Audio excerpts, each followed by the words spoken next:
আহা, ছোট বাচ্চাও তো মাকে বলে মা তুমি ঘুমাবা না, ছোট বাচ্চাও তো বাবাকে বলে বাবা তুমি ঘুমাবে না।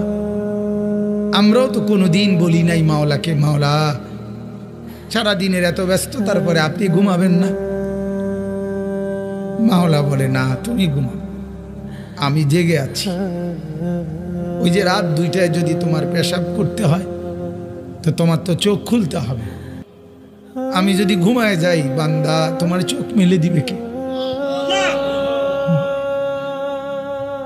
তুমি যে 3টা বাজে বলে রাখছো যে গাড়িতে 3টায় রওনা দিয়া সকাল 7টার ফ্লাইট ধরবা ঢাকাতে গিয়া, এখন আমি যদি ঘুমায় থাকি তাইলে রাত 3টা বাজে তোমার চোখ খুলে দেবে কে? এই জন্য বান্দা আমি ঘুমাই না, আমি ঘুমাই না, তুমি ঘুমাও, আমি তোমাকে পাহারা দিই।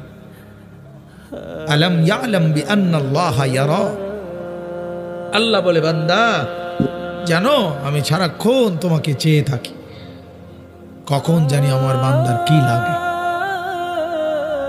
আল্লাহ বলেন তুমি ঘুমাও, তোমার ক্ষেত তোমার ঘরের একটা বদনা পর্যন্ত ঘরের ভিতরে, তোমার ঘরের একটা নুনের বাটি পর্যন্ত ঘরের ভিতরে, এত বড় বিশাল ক্ষেত ফসল লাগায়া রেখে আসলা, কই ওয়াল কই, দরজা কই, জানালা কই, উপরে ছাদও নাই, বেড়াও নাই, কিচ্ছু নাই, কারে দিয়া গেলা?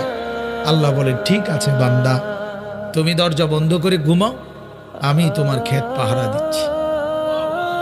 আমি সময় মতো কুয়াশা ফেলবো, সময় মতো বৃষ্টি দেব, সময় মতো জমিনকে চালনির মতো ছিদ্র করব।